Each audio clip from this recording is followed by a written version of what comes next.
मज़ीद वीडियोस देखने के लिए हमारे चैनल को सब्सक्राइब कीजिए और बेल आइकन को क्लिक कीजिए। बिस्मिल्लाहिर्रहमानिर्रहीम, अस्सलाम वालेकुम। एक नई रेमेडी के साथ हाजिर हूँ और ये रेमेडी जो है इम्पॉर्टेंट भी है डिटॉक्सिफिकेशन पे। बहुत सारे लोग मुझसे पूछते हैं कि हल्दी का इस्तेमाल कैसे करना चाहिए। तो हल्दी, अगर हम ऐसी हल्दी दूध में डाल के पीते हैं तो उससे तो बहुत फ़ायदा होता है, मगर मैं आपको एक हल्दी का माजून बनाना बता देती हूँ। हल्दी को जब भी आप इस्तेमाल करें तो मक्खन में मिला लें। अगर आप हल्दी को मक्खन में मिलाएंगे ना तो उसकी इफादियत बढ़ जाएगी। और आपने मक्खन जो लेना है वो गाय का मक्खन लेना।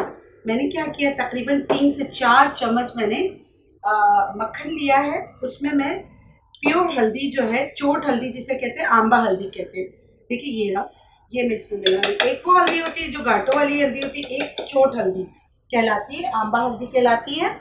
मैं इसमें आंबा हल्दी ले रही हूँ, ठीक है। तकरीबन तकरीबन देखिए, इसको उनको मिक्सिंग कैसे करना है कि दोनों यकजा हो जाए। देखिए मैं आपके सामने इनको मिक्स करूंगी। कमाल ये है कि इसको मिक्स कर देना है, दोनों मिक्स हो जाए, ठीक है। मैंने आपको जिस तरह बताया कि तकरीबन आपने 2 से 3 चम्मच आपने क्या लिया, मक्खन लिया, और इसमें मैंने हल्दी मिक्स कर ली। अब ये मिक्स करके आप रख लें। आप यकीन करें, आप लोग बहुत ज़्यादा लोग हल्दी इस्तेमाल करते होंगे, उनको फ़र्क नहीं पड़ता होगा। हल्दी आपके दर्दों को दूर करने के लिए बेहतरीन दवा है। हल्दी आपके हार्ट के लिए बहुत अच्छा है, हल्दी आपके जिगर के लिए बहुत अच्छा है। हल्दी अगर मस्कुलर स्पाइज़म है, कमर में दर्द है, चोट का दर्द है, हर एक के लिए अच्छा है। मगर ये है तरीक़ा, जिस तरह आप हल्दी का इस्तेमाल करेंगे तो आपको इसकी इफ़ादियत ज़्यादा मिलेगी। हल्दी 2 होती है, एक आंबा हल्दी जिसे हम चोट हल्दी, एक आम हल्दी होती है।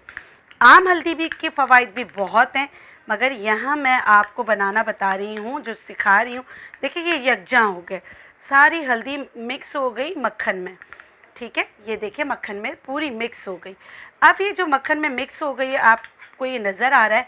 आप इसको जो है आप अपने फ्रिज में रख दें। और तरीक़ा इस्तेमाल मैं आपको बता देती हूँ। आपने सिर्फ ये लेना है, इतनी सी मक्खन वाला, लेकिन मक्खन वाला ही आप लेंगे, इसकी इफ़ादियत बढ़ जाएगी। या आपका जो दूध है, अगर आपका जो आप मिल्क जो इस्तेमाल करते हैं वो जो है वो थोड़ी क्रीमी होना चाहिए, तो उससे आपको इफ़ादियत ज़्यादा मिलेगी। लेकिन अगर गाय का या तो मक्खन हो या गाय का घी हो, उसमें आप हल्दी को इस तरह मिक्स करके माजून बना के रख लेंगे। उसके बाद आपने दूध लिया और उस दूध में आपने ये हल्दी जितनी मैंने बताई है उसको मिक्स कर लें। सही है, इसको आप मिक्स कर लेंगे तो ये जो है ये आपके जिगर का हिस्सा जल्दी बनेगी, क्योंकि फैट्स के साथ हल्दी लग के वो बस्ट आपकी बॉडी में जल्दी होती है, जिससे वो आपके जिगर का हिस्सा जल्दी बन जाती है। तो ये वाला हल्दी वाला दूध अगर आप पिएंगे तो इसकी इफ़ादियत आम हल्दी वाले दूध से ज़्यादा होगी।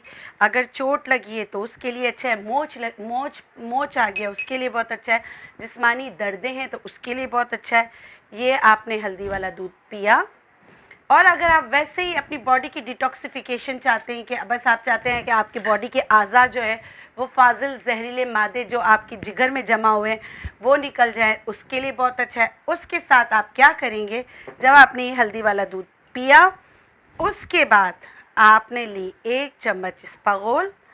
आपने पहले इसको रखा पानी में, और सॉरी ग्लास में रखा आपने, इसके ऊपर आपने डाला पानी और आपने इसको मिक्स किया इस तरह और इसको पी लिया। ये कीजिएगा, इससे आप देखेंगे कि आपका मोटापा भी जाएगा, मेटाबॉलिज्म इम्प्रूव होगा, डिटॉक्सिफिकेशन फास्ट होगी। हल्दी वाला दूध मक्खन के साथ या देसी घी के साथ प्लस इस्पागोल की भूसी, आज की ये रेमेडी है। इससे आपकी जिस्मानी दर्दें, स्पाइज़म, खिंचाव, उस सब में बहुत फ़र्क पड़ेगा। ये अपना काम करेगा डिटॉक्सिफिकेशन के लिए, हल्दी वाला दूध अपना काम करेगा। और इसको इस्तेमाल का तरीक़ा है सुबह खाली पेट, वो सुबह खाली पेट आपने ये पीना है। इसको पीने के 15 से 20 मिनट के बाद फिर आपने इस्पागोल को पानी में मिला के पीना है। अभी तो ये फूल गया, इसको फूलने नहीं देना है, फूलने से पहले ही आपने पी लेना है।